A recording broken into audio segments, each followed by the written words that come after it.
Hi guys, this is Vysh from Vysh IAS and we are going to continue the Spectrum series.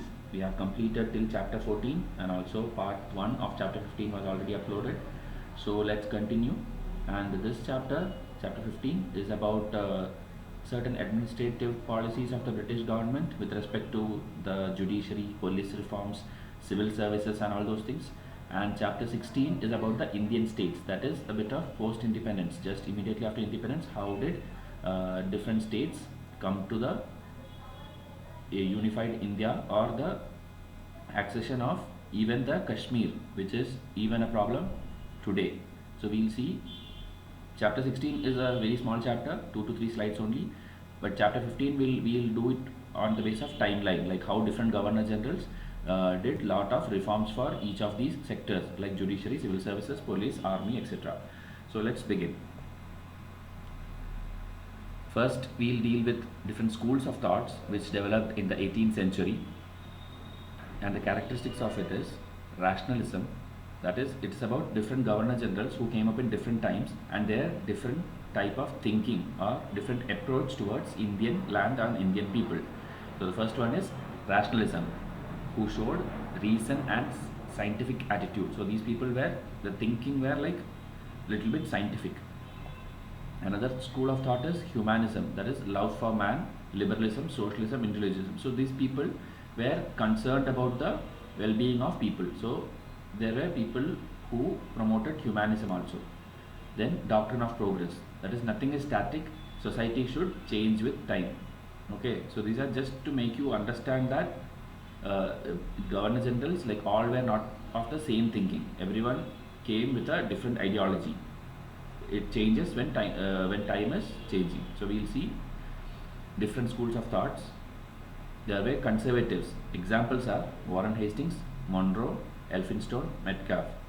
So if you see, all these people are people who have done certain good reforms for the Indian people. They introduced few changes as possible. Indians are different from Europeans but not to be undermined. So this was the thinking of the conservatives. Okay, people like Warren Hastings and all, they obviously understood like Indians were not at all similar to Europeans in culture, in religion, in behavior, everything, but they didn't see them as downtrodden, or they did not treat them badly. So that is the conservatives. They respected Indian philosophy and culture. Gradually, if needed, introduce Western culture. So they did minimal changes, but they did only by thinking the good of the people too. Next is the paternalistic imperialists. So these are like the people who have only cared about profit or growth of British Empire in India. These are examples are Lord Curzon in the 1904 and all those years. Auckland, who we have learned about the annexation of Afghanistan and the Auckland's blunder, where he was only thinking about expanding the British Empire to more and more geographical territories. Then Dalhousie, obviously we know he did a lot of reforms, but most of them were only for the profit or gain of Britishers, not for Indians. Even the doctrine of lapse is coming during his time, where he annexed maximum number of states.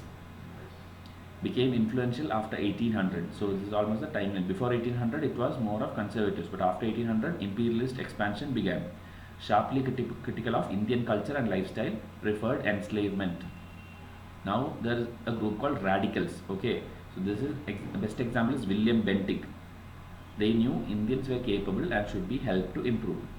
Humanism and modernization, mostly generals during 1820s. So these people are who knew like Indians can improve if we give the proper support. So William Bentinck is the one who abolished the practice of sati.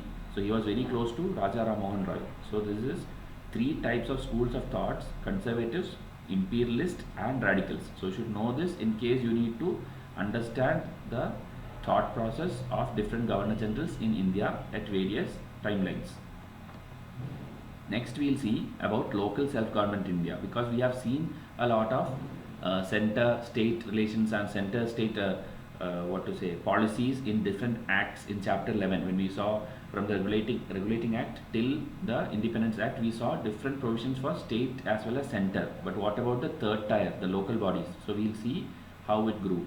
Eventually, it was decided to decentralize administration through municipalities and district boards to administer local services like education, health, sanitation, water supply, roads, etc. through local taxes. So, initially, local bodies did not have any role, but eventually Britishers decided to do or administer local services through local taxes by local bodies. There is no center or state interference. That means they will obviously interfere, but not too much. They gave the responsibility to the local bodies.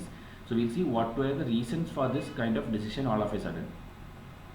Financial difficulties for the union. So the union were charging lot of taxes, and it was not enough because they had to pay for their army. They had to also, they were actually kind of selfish people too, who had to look for their personal profit. So they could not manage the entire financial burden, because India is a very huge country with that many number of districts. Even in present day, I think about 600 plus districts are there in India. Modern advances in Europe to be transplanted into India. So they wanted the developments in Europe to be transplanted into India as well, okay, for profit sake obviously, but for that they could not control everything from one center or from a few provinces. They wanted in-depth or ground level work to be done. So that is why local bodies were promoted. Nationalist leaders demanded improvement in amenities. So you know, after the 1885 Indian National Congress is formed, and many other bodies were there who were demanding improvement even at the local level.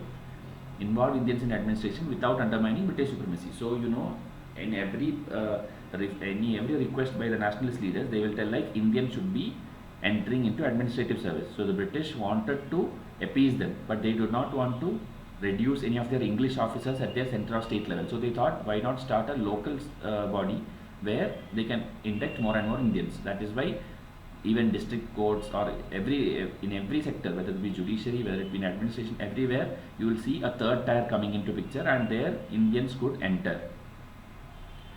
Counter all public criticism about treasury and financial issues. So you know, many newspapers were there even by English people who were criticizing the British rule, and they were fearing like back at British the London, the government will come to know about the atrocities. So they wanted to avoid all the criticism by promoting self-governance. So these are the 5 important reasons you can note or write in your answer when it comes to local body administration. Now we will see some timeline or how it proceeded. 1864 to 1868, local bodies formed for the first time. Okay. So 1864, so 1857 revolt is over, and the crown has taken up the rule over India.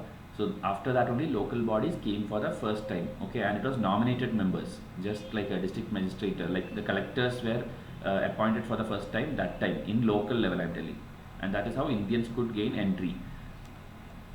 1870, Mayo's resolution. Mayo was a viceroy at that time, and he is also called the father of financial decentralization. 1861 act was passed, and imperial grants as well as local taxing power. So legislation passed for the same. That is, the local bodies were given taxing powers. That is financial decentralization, and it is by Mayo in 1870. 1882, Ripon, again a very good Governor General who was a little bit of pro-India. He continued and improved Mayo's policies. These are few things which he did. Urban and rural division, taxing powers, definite duties were defined, more non-officials, that is not like English officers alone, others were also promoted. Introduce elections if needed. Like in the time of Mayo or before that, it was nominated members. Now elections were also recommended. Chairman should be non-official, less official interference, but drawbacks like less franchisee, corruption, then leaders like Curzon came up, then strictness. So even though a lot of good things were being done by good governor generals or viceroys, later there were imperialist leaders like Curzon also who curbed all the freedom given to them. Also elections which they were trying to introduce did not have 100% adult franchisee. Only a few people could vote. So obviously the people who come into administration may not be the choice of the people, and they can undergo corruption. And also center had lot of strictness over the local bodies when it comes to viceroys like Curzon. 1908, Royal Commission on Decentralization. Panchayats to be given more judicial powers and revenue powers. Sub-district boards in every taluk and tehsil. Reduce non-stop grants, instead give more taxation powers. More powers in education administration. So if you see, this is another commission, Royal Commission on Decentralization. So you should know this timeline or order so that you can write a good answer. Mayo's resolution, Ripon's resolution, and Royal Commission on Decentralization. Everything is improving the local level governance by giving more taxing powers or more election of Indians into the system. And in overall, Indians had a upper hand when compared to British officers at the local level. That is what they aimed. 1918 resolution, give real authority to people and not just nominal. So it is like again same thing, give more authority. 1919 reforms, diarchy issue. You know, like 1919, the diarchy system came in provinces where two systems were there. The subjects will be under two heads, transferred and reserved. So transferred will be by the Governor General along with the Legislative Assembly. So more Indians or local people had the right to discuss that. But there was another thing, the reserved subjects, where it will be purely of the Executive Council and the Viceroy himself. So Indians won't have much say at that time. Okay, because Indians' entry into Executive Council happened slowly only. And the problem was self-governance came under transferred subject and financing will come under reserve subject. So without finance, how will they work? So that was a drawback. 1930, Simon Commission came. We learnt already in detail about Simon Commission in the previous chapter. Please go through that. They recommended more provincial control over local bodies. 1935, Government of India Act also we have done. In that, not much improvements were done, but federal structure was the new thing of that time. Okay, so obviously three-tier structure will come. They were thinking of the union list, state list, and the concurrent list. Obviously, that time it was called federal list and provincial list. Now in present day it is called union list and state list. So slowly, this is how the local body administration was going on. In present day, we have a Article 40 DPSP about village panchayat and self-governance. 1992, the 73rd, 74 amendments will come, where three-tier system was official and mandatory. So now everywhere we have the local body panchayati raj system, which is a unique feature of India also. Because to manage India, we need such a three-tier system to work effectively. So this is about the entire local body or the story of how local administration evolved. So you can write a good answer if something of such sort is asked by UPSC. Now we'll see something related to we aspirants. Civil services. How did civil services evolve, or what is the actual story, and who are the Governor Generals behind the development of civil services in India? This is a very important mains question. So please pay attention. 1793, Cornwallis. He is the one who first organized civil services. He tried to check corruption by bringing in reforms in salary rules, regulations, etc. So he was the first one to introduce civil services in India. 1800, Wellesley. He set up Fort William College for recruiting and training civil servants. So Cornwallis, then Wellesley. 1806, the Court of Directors, if you remember, de-recognized Fort William's College and set up East India College. So Wellesley was actually a little bit of pro-India in terms of reforms, and he was doing a little bit of good things, but Court of Directors abolished it, and then East India College was set up for doing the same activity, recruiting civil servants. 1833, we have learned this. 1833, the Charter Act came, attempted open civil services exam, but only in paper, and it was in 1853 Charter Act that actually it came into force. If you remember, Macaulay Commission was there, who was the first law member also, Macaulay. Also we learned Macaulay a minute when we did educational reforms in the last chapter. And also Indians entry was granted in 1853. So this is how slowly Indians are entering into civil service. 1858, needed Indian officers also in bureaucracy. If you remember, 1858 the Crown takes up, and also British is being, now the East India Company is abolished and British is going to try some good governance in India. So Indian officers were also needed in the bureaucracy.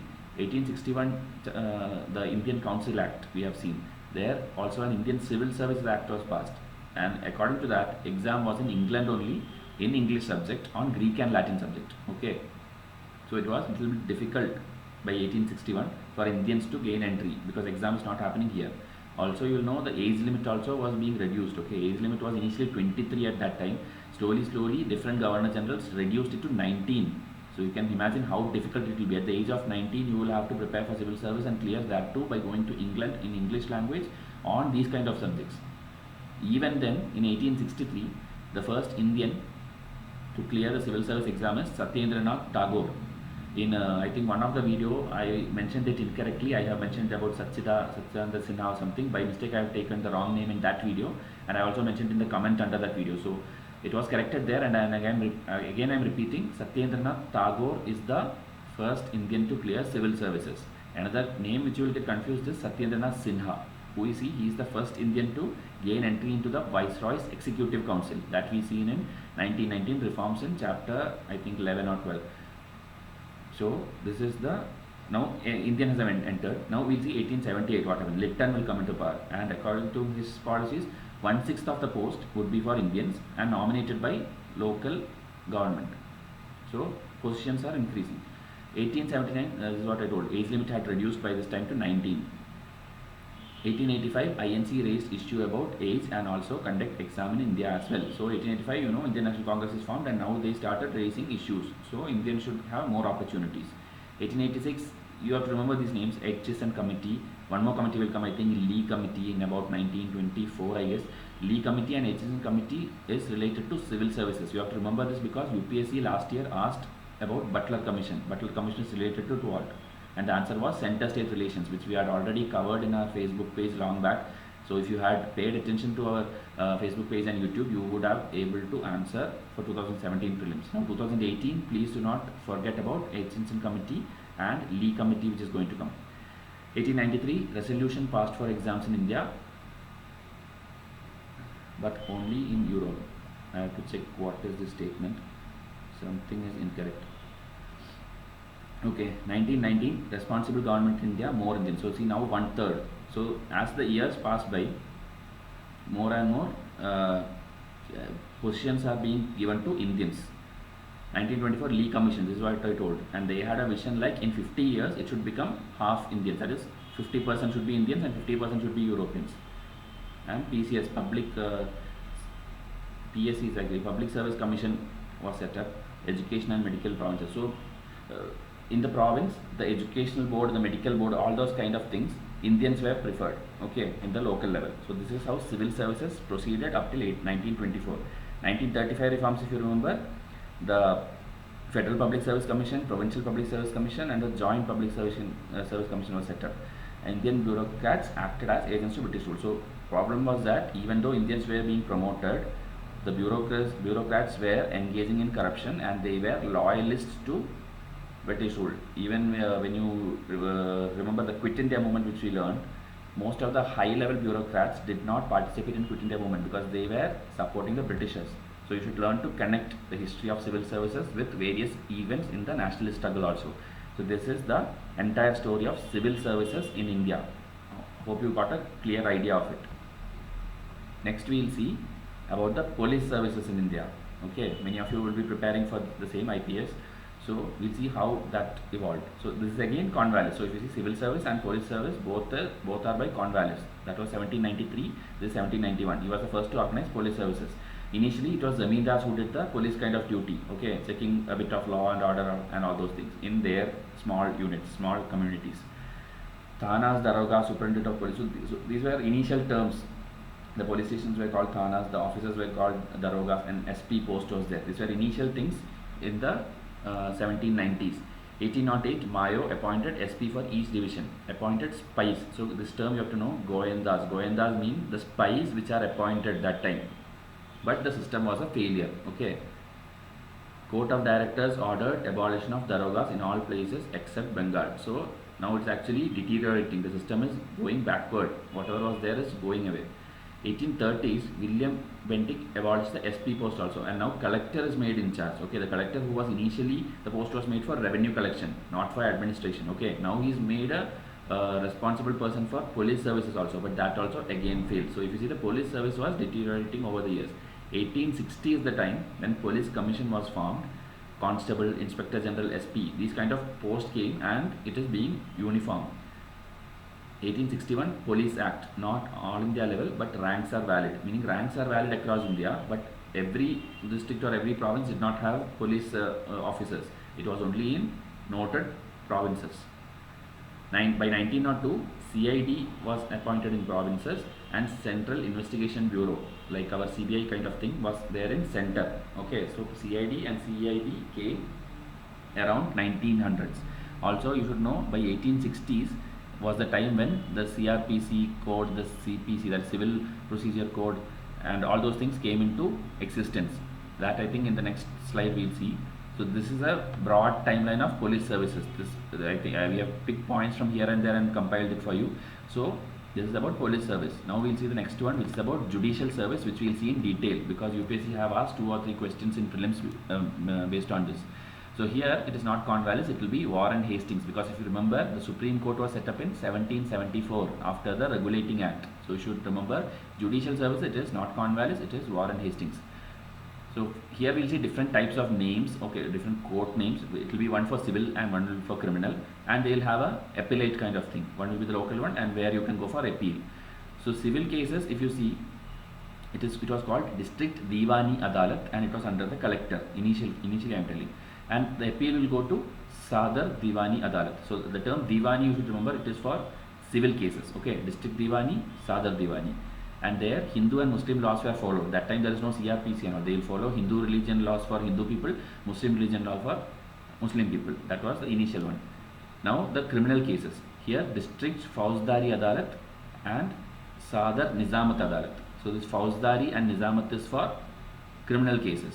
So this is what you need to remember. 4 names I have told you. Okay, Diwani for civil, Fauzdari and Nizamat for criminal. Now these are another term, Qazi and Muftis. These are terms of officers, judicial officers, junior officers who assisted Deputy Nizam who could give capital punishment. So in the Sadar Nizamat, there was Deputy Nizam who had the power to give the capital punishment and all. Like every judicial court cannot do that. Only the Deputy Nizam in the criminal courts, higher criminal courts. They were assisted by Qazis and Muftis. 1773, you know, Regulating Act came and Supreme Court came, but even though in present day Supreme Court means what? It is for the entire India, or the highest power in India, but that time it had only Calcutta jurisdiction, and it will slowly lose its relevance also. Later we will see a federal court will be set up, which turns out to be the future Supreme Court, actual Supreme Court. Okay, Cornwallis. Now the Cornwallis is coming. Now we'll see what he did about Warren Hastings policies. He will do small changes. Okay, the District Diwani Adalat, that is the civil one, he takes off collector out of it. Okay, there is no collector responsibility now. Instead, some judge will be there, district judge. The Sadar Diwani Adalat was shifted to Calcutta, meaning the appellate of civil cases is shifted to Calcutta. The Fauzdari Adalat is abolished itself, and instead circuit court system is opened. Okay, a lot of small courts will be there for looking into local criminal cases, and Europeans will be the judges. There will be no Indians in it. The Sadar Nizamat Adalat again shifted to Calcutta. So the appellate things are all shifted to Calcutta, and the local ones have been tweaked slightly. Civil one, collector has gone away, and Fauzdari one is gone, and circuit courts have been opened. And small courts again started. These are different names. Munsif courts, where Indian judicial officer will be there, Munsif court. Okay, Registrar's court, where European judge will be there, and there will be obviously district courts, which I told in the first line, District Diwani Adalat, where district judge will be there. So these are different terminologies. You should know where Indians were allowed, where Europeans were allowed, these kind of things. Okay, circuit courts, which we told, are actually provincial courts for appeal. That means for appeal cases only. And King in Council was another body which is mentioned in Spectrum, where, like, suppose any financial case which is having any problem or any issue which goes beyond the value £5,000, then it is dealt in King in Council body. So you should know each of these terms. I have underlined it, so you can pause and make a note of it. Once or twice if you read, it will be clear in your mind. Okay. Cornwallis Code. So Cornwallis gave a little list of things, or list of amendments or reforms kind of thing. So few points are separate revenue and justice. So the revenue kind of issues should go a different way, justice different way. European subjects too. That means Europeans can also be tried in the court. Not like only Indians will be arrested and Indians will be brought before the court. Europeans also should be subjects. Government officials answerable. So now the bureaucrats and all those people are answerable. They should not administer as they wish. They are answerable to the court. Sovereignty of law established. So law is supreme now. So if you see, by the time of Cornwallis, things are getting better. Okay, now we'll see who is next. After Warren Hastings and Cornwallis, William Bentinck. Okay, and the later years. Sadar Diwani and Sadar Nizamat set up at Allahabad. So now the higher appellate courts, last time we saw it was in Calcutta. Now it is set up in Allahabad also for convenience of UP, okay, United Province, that is the present day Uttar Pradesh. There a lot of people were there, a lot of population was there, so it was shifted. Circuit courts were now abolished. So you should know who introduced circuit court. It was Cornwallis. Who abolished it? It was William Bentinck. And now the functions are again transferred to collector. So this collector's role is going on changing over the years. Until now only Persian language was allowed in the court, but now vernacular was also coming into picture. 1833, codification of Indian laws. It means it began, but actually only by 1860s it will come. The IPC, CPC, CRPC, which I told, everything is coming only by 1833. Macaulay's name is again mentioned here because he was the first law member in the Governors Council. 1935 to 37, federal court setup, which I told, which will be the future Supreme Court. Appeals from High Court will come. The High Courts were actually set up in the time, I think around 1865. Okay, 1865 or 1850s or 60s. We'll see, I think, in the same slide. Indian judges cannot try Europeans. So that was the status in 1860s. 1865, SC and Sadar Adalats merged to High Court. So see, this is how the old Supreme Court and the Sadar Adalats, that is the appellate ones, they were merged into High Courts at Bombay, Bengal and Madras. So that is how High Courts came into existence. Okay. After this, 1935, Supreme Court will come. That is the Federal Court will come. We'll see the positives and negatives of the entire judicial system. Rule of law was established. Codified laws replaced religious laws. Government servants answerable. Europeans also subject to law, but only by European judges. That can be actually seen as a negative also, but Europeans were becoming now subjects to law because they also have to be tried. So these are different points, and everything I think it's very clear, no need of much explanation. What are the negatives? More complicated and expensive because a lot of courts were there here and there, so people did not know how, and there were fees also, so it was expensive. So rich manipulated or tweaked the courts by bribing the judges. Overburdened courts. So courts are overburdened with a lot of cases, so justice was delayed. This is the situation even now. Europeans not fit to see Indian cases. So the Europeans' mindset was different. They did not understand the local level problems or how Indians reacted to each of these religious issue or the personal farming issue, agricultural issue, everything Europeans could not understand properly. So they were not fit actually to rule over the cases dealing with Indian issues. So this is all about judicial service. So that was chapter 15. I have also taken points from chapter 11 where small things were mentioned about local bodies. So that is how we cover the entire thing. It's not like you go just page by page in spectrum. You have to do an entire analysis, only then you will be crystal clear. Now you can easily write an answer on civil services, policies, judiciary, everything we have done in detail. Now we'll see the chapter 16, which is a very small chapter, maybe 2 slides. Indian states. So actually Spectrum has done a very good job. They have divided the timeline and given them certain names. Okay, we'll see how it is.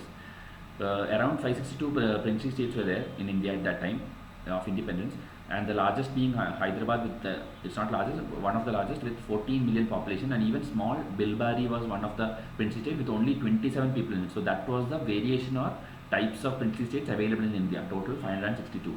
Now we'll see the story and how Spectrum has divided is very interesting. Based on timeline, it will give you an entire revision of what we have done till now. So we don't need to go in detail because everything is done in the previous 14 chapters, but I'll tell you how they have grouped it. 1740 to 65, if you remember, that is the time before the Battle of Plassey and Buxar, and also companies struggled for equality of position, because that time the Anglo-French, the Anglo-Carnatic, many wars were happening because Britishers were not the supreme power that time. So companies struggled for equality of position. They are trying to be equal to the other European powers. 1765 to 1813, policy of ring fence. So if you remember, Warren Hastings' policy was there at this time. So what they did in ring fence, we'll see in detail next slide. Ring fence is like instead of subsidiary alliance, that is instead of stationing their army in a particular place to protect their place, they will go and station their army in a nearby place. I will give you an example. If they want to protect Bengal, they will not directly come to Bengal. They will go and station their armies in Awadh, nearby place, and they will see to it that nobody enters towards Bengal. So that is ring fence, creating a fence. 1813 to 1857. Now this is the time when reforms were happening, but company is still there. East India Company is still there. So policy of subordinate isolation. We'll see next slide. 1857 to 1935, policy of subordinate union. Now the crown has come into picture. 1935 to 1947, policy of equal federation. If you remember, the federation and all is coming. After 1947 is integration and merger, where we'll see the Operation Polo and the Kashmir issue and all those things. We'll not go into depth, we'll just know the story. So again the same things, I'm mentioning one or two lines about each of them. The same thing which I told about the first thing, Anglo-French rivalry, Battle of Plassey, Battle of Buxar, and they finally becomes a significant power in India. Policy of ring fence, I told you, Warren Hastings, creating buffer zones outside the states. Wellesley, subsidiary alliance, Awadh, Hyderabad, Mysore and Travancore. I have also told you a trick that time, AHMT. AHMT is the order of places which came under subsidiary alliance. Even Maharashtra, the Marathas will come into subsidiary alliance later. But these are the initial ones, AHMT, Hyderabad, Mysore, Travancore. 1813 to 1857, policy of subordinate isolation. So state lose complete sovereignty. If you remember, Dalhousie's time is coming. Okay, so complete sovereignty is come. The doctrine of lapse will come. British resident is powerful. That is, the British used to place an officer in the subordinate, the subsidiary regions. So they will have more power compared to the Nawab or Nizam or ruler. EIC only political functions. If you remember the Charter Acts and all those things, you will know, you will be able to connect. Board of Directors issue order for continuous annexations. So that is when Dalhousie's doctrine of lapse come, and this also I told you to make some jugaad to remember this SS BUNJ, SS 1J or something. That's how I used to remember Satara, Sambalpur, Bhagatpur, Udaipur, Nagpur, Jhansi, because many mock tests of many educational websites I have seen to arrange these places in order for doctrine of lapse annexation. 1857 to 1935 is policy of subordinate union. So this is the time when Crown comes into the supreme power. East India Company is abolished, okay, and Mughal rule also ended. If you remember, 1857, Bahadur Shah Zafar's rule will end. This is the time when the crown, the queen, will take a title, Kaisar-e-Hind, that is the Empress of India. That is Kaisar-e-Hind. Queen takes the title. No annexations, but punishments and taxes. So annexation was totally stopped. Infrastructure and developmental activities just for the gain of Britishers. But later, Curzon imperialistic policies will come, enslavement of India's Indians will happen. Okay, so the initial four things are done. Now we'll see most. Okay, one more, the same thing I told you in the last slide also. Butler's Commission 1927, Center-State relation. This was asked in UPSC Prelims 2017. Center is the supreme, and even the international treaties and all those things related to state, it will be decided by center. The states do not have autonomy, okay, regarding international issues. Chamber of Princes. This also I think I have asked as an MCQ in the previous video, and I told I will be taking it later. It was, the question was like, Chamber of Princes was set up under which reforms? So the answer will be the Montagu-Chelmsford reforms in 1919. Okay, so this is how UPSC frames question. They'll take some random statement which is mentioned here and there in spectrum, and then ask you a question. So that's about the first four timelines. Next we'll see the 1935 to 1947 policy of equal federation. If you remember, the act provided for a federation, the union, state and concurrent list, but it never came into effect. That was, we have done in detail, that's why I'm not going into depth of each thing.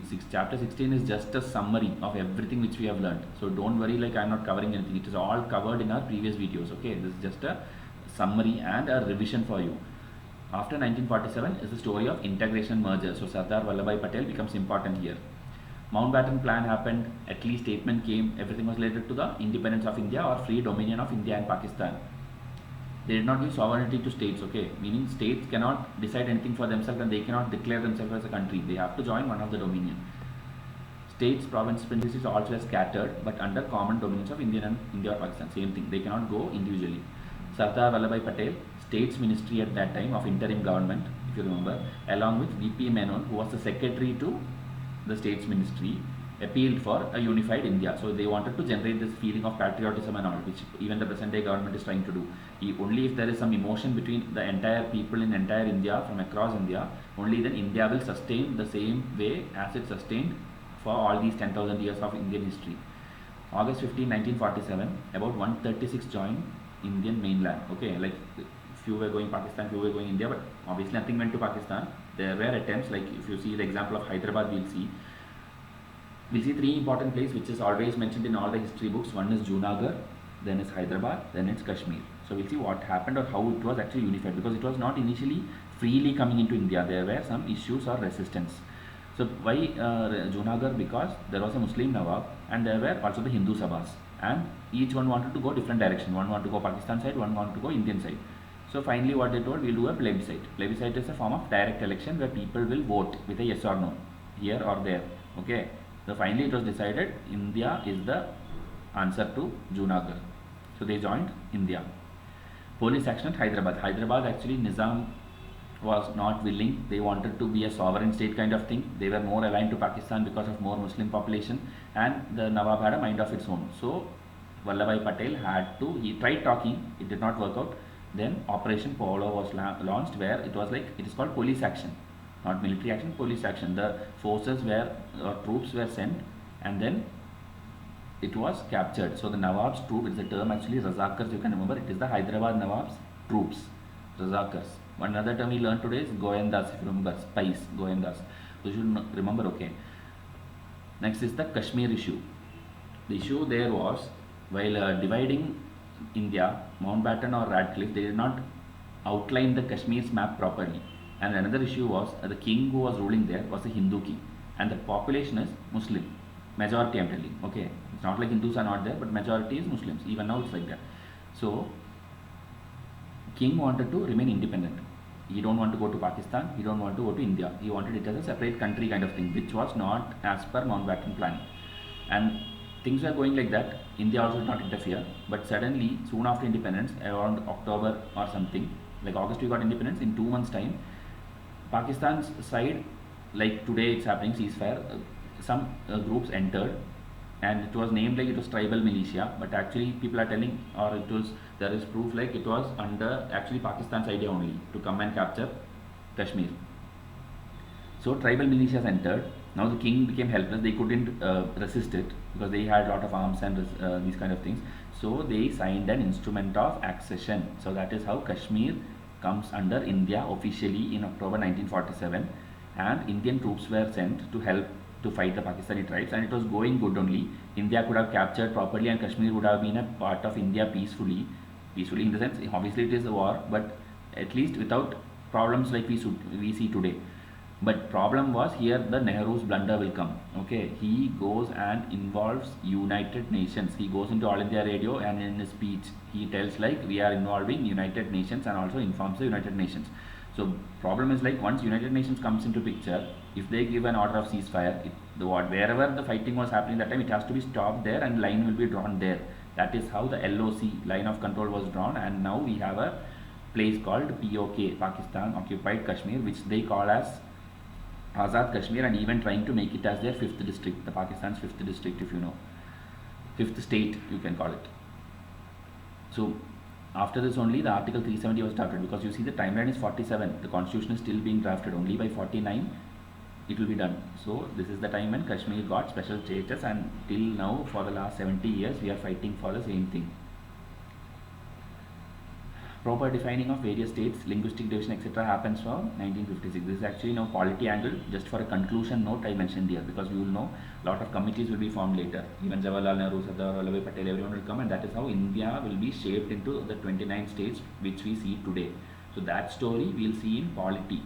So this is how history ends, or the spectrums chapter 16 ends. Now we have 17, 18, 19, 20, which are related to the peasant revolts, the tribal revolts, the foreign policy of Nehru, and something related to the 47, 49, that area. So that we'll see in the next 4 chapters, which will be done soon. We are hoping to complete in next 2 days. So next we'll start some series. We did not get any suggestions from you till now. I see a lot of views for different videos, but people are not commenting or giving their feedback. So we do not know how to proceed. So please give your feedback. And we are not putting MCQs for this also, this chapter also. Instead, these are all mains potential questions. So prepare this chapter in respect to mains. Obviously, when you prepare for mains, these small facts will be retained in your mind. And MCQs for spectrum till now, or anything, entire spectrum and NCERT, we have 320 plus MCQs, PDFs. You can purchase it from our Facebook page. It is at very cheap rates. Most of the people are buying it. So students are happy with it, and they are asking for even more PDFs. That is why we are every day creating it. So the count 320, maybe by the time you buy it, become 400. So it's going on increasing. We are going on updating the matter every day.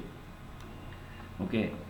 So that is about chapter 16, 15. Both are done. This is one of the newspaper cutting of that time. Kashmir recedes to India. This is Maharaja Hari Singh and Jawaharlal Nehru signing the instrument of accession, 26 October 1947, if you see. So please give your feedback. Subscribe to our channel, because I don't see people subscribing. They are watching the videos but not subscribing. If you subscribe, you will get the information when it is uploaded. Obviously, our channel is not going to put some junk videos. Only good videos will be there for IAS preparation. So you can trust us and subscribe to the channel. So till we come up with the next video, thank you, enjoy learning, and have a nice day.